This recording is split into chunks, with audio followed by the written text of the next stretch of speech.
안녕하세요. 건강박사입니다. 여러분 혹시 우리 몸의 노화 시계가 실제 시간과 다르게 흘러갈 수 있다는 이야기 들어보셨나요? 누구는 1년에 0.5년만큼 천천히, 또 누구는 무려 2.5년만큼이나 빠르게 나이 들어간다고 하는데요. 오늘은 정의원 교수님의 강의 자료를 바탕으로 이 노화 속도의 비밀을 좀 파헤쳐 보고요. 어떻게 하면 우리가 건강하고 활기차게 그 저속 노화를 실현할 수 있을지 한번 깊이 이야기 나눠보겠습니다. 오늘 이야기가 기대되신다면 좋아요와 구독 먼저 부탁합니다.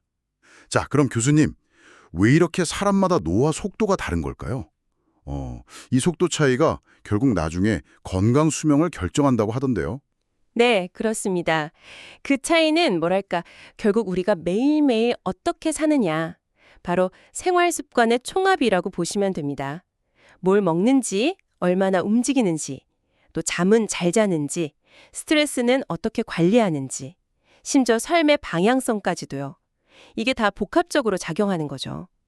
특히 그 스트레스의 영향이 생각보다 큰데요. 자료를 보면 스트레스가 우리 뇌의 전두엽 기능, 그러니까 이성적인 판단을 하는 부분을 약하게 만들고 기억 중추인 해마를 위축시킬 수도 있다고 해요.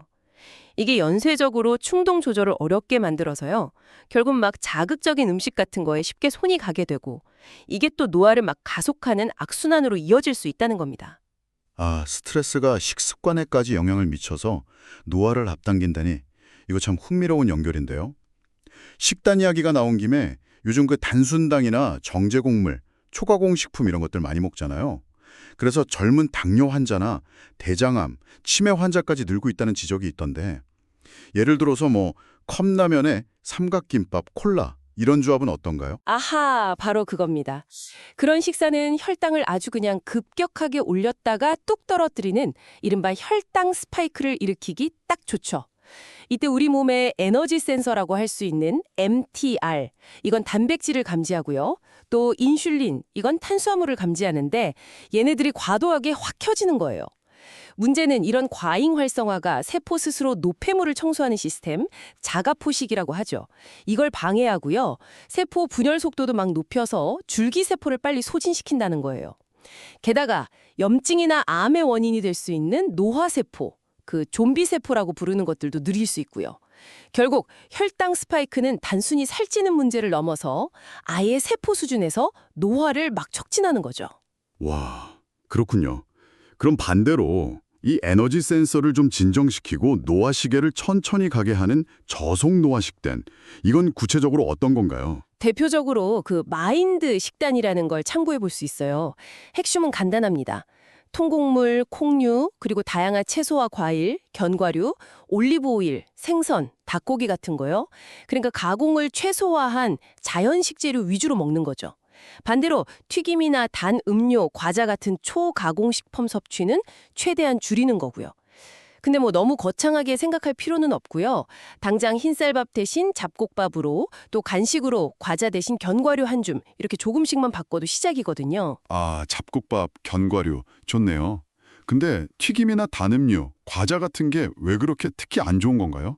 과일은 괜찮은지도 궁금하고요. 네, 일단 밖에서 사 먹는 튀김은요, 보통 콩기름이나 해바라기 씨유 같은 걸 많이 쓰는데 이걸 고온에서 자꾸 쓰다 보면 트랜스 지방이나 염증 유발 물질이 생길 수 있어요.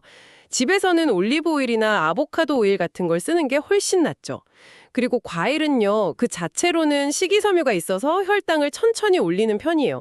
근데 이걸 갈아서 주스로 만들면 얘기가 확 달라집니다. 섬유질이 파괴되면서 흡수가 너무 빨라져서 그냥 설탕물, 액상과당처럼 작용하게 되는 거죠. 이게 간 염증이나 복부지방 쌓이게 하고 또 포만감을 못 느끼게 하는 렙틴 저항성, 심지어 기초대사량까지 떨어뜨릴 수 있다고 자료에서는 경고하고 있어요. 특히 그 액상과당은 정말 피해야 할 최악의 선택 중 하나로 꼽힙니다. 액상과당 기억해야겠네요. 결국 먹는 게 정말 중요한데 또 자료에서도 억지로 스트레스 받으면서 식단 조절하면 반드시 실패한다. 이렇게 강조하더라고요. 그럼 어떻게 접근해야 할까요? 스트레스 없이요. 네, 그래서 3차원 절식이라는 개념을 제안하는데요. 뭐냐면 첫 단계는 일단 그 단순당, 정제 곡물, 초가공식품 섭취 횟수부터 의식적으로 줄여 나가는 거예요. 이것만으로도 혈당 변동폭이란 스트레스 호르몬 분비가 좀 안정되면서 식욕 조절이 훨씬 수월해지는 걸 느낄 수 있을 겁니다. 이렇게 되면 이제 자연스럽게 간식이나 야식 생각이 줄어들 수 있거든요. 그럼 저녁 식사 후에 다음날 아침까지 한 14시간 정도 공복을 유지하는 간헐적 단식도 좀 더 수월하게 시도해 볼 수 있죠. 다만 너무 막 굶거나 무리한 단식은 오히려 근육 손실 같은 부작용이 있을 수 있으니까요. 점진적으로 자기 몸에 맞게 시도하는 게 중요합니다. 식단 조절을 그런 식으로 단계적으로 접근하는 거군요. 그럼 식단 말고 또 중요한 요소들이 있을까요? 노화 속도를 늦추는데요. 아, 그럼요. 식단만큼이나 중요한 게 바로 잠, 운동, 그리고 스트레스 관리입니다. 아까 말씀드렸던 심지어 그냥 멍 때리기 같은 의도적인 휴식도 포함해서요. 이 네 가지가 정말 톱니바퀴처럼 서로 맞물려 돌아가거든요. 그래서 어느 하나가 무너지면 다른 부분에도 연쇄적으로 안 좋은 영향을 미치기 쉬워요. 그리고 특정 영양제에 막 의존하기보다는 통곡물, 채소, 과일처럼 자연 상태의 식품으로 영양을 균형 있게 섭취하는 게 기본이고요. 고용량 항산화제가 오히려 해로울 수 있다는 연구 결과도 있으니 좀 주의할 필요는 있습니다. 영양제도 과하면 안 좋군요. 그럼 신체 노화뿐만 아니라 뇌 노화도 걱정인데 뇌 건강은 어떻게 지켜야 할까요? 네, 기본적으로는 앞서 말씀드린 저속노화 생활 습관을 잘 지키는 거, 그리고 고혈압이나 당뇨, 고지혈증 같은 만성 질환을 철저히 관리하는 게 뇌노화 예방의 핵심입니다. 거기에 더해서 뇌를 좀 적극적으로 쓰는 활동들 있잖아요. 뭐 독서나 글쓰기, 악기 연주 같은 거요. 이런 인지 활동, 그리고 꾸준한 신체 활동, 또 다른 사람들과 교류하는 사회 활동, 이게 다 중요합니다. 반대로 TV 그냥 멍하니 보거나 스마트폰 화면만 계속 넘기는 거, 이런 수동적인 활동은 뇌 건강에는 별로 도움이 안 된다고 해요. 스트레스 해소 방식도 중요한데요. 술에 의존하는 것보다는 아까 말한 그런 적극적인 활동으로 스트레스를 푸는 게 노화 예방이나 인지 기능 향상 모두에 훨씬 더 좋다는 거죠. 특히 술은요, 정말 뇌 노화를 심각하게 앞당길 수 있습니다. 스트레스 푼다고 마시는 술이 오히려 역설적으로 스트레스 호르몬 수치를 높이고 잠의 질을 떨어뜨려서 몸이 회복하는 걸 방해하거든요. 그래서 근본적으로는 내가 진짜 뭘 할 때 즐거움을 느끼는지, 이걸 쾌락 포트폴리오라고 부르던데요. 이걸 한번 점검해 볼 필요가 있어요. 술이나 초가공식품처럼 뭔가 즉각적이고 자극적인 쾌락보다는 운동이나 취미 아니면 새로운 배움처럼 좀 더 건강하고 지속 가능한 활동에서 즐거움을 찾는 쪽으로 삶의 균형을 옮겨가는 노력, 이게 필요하다는 겁니다.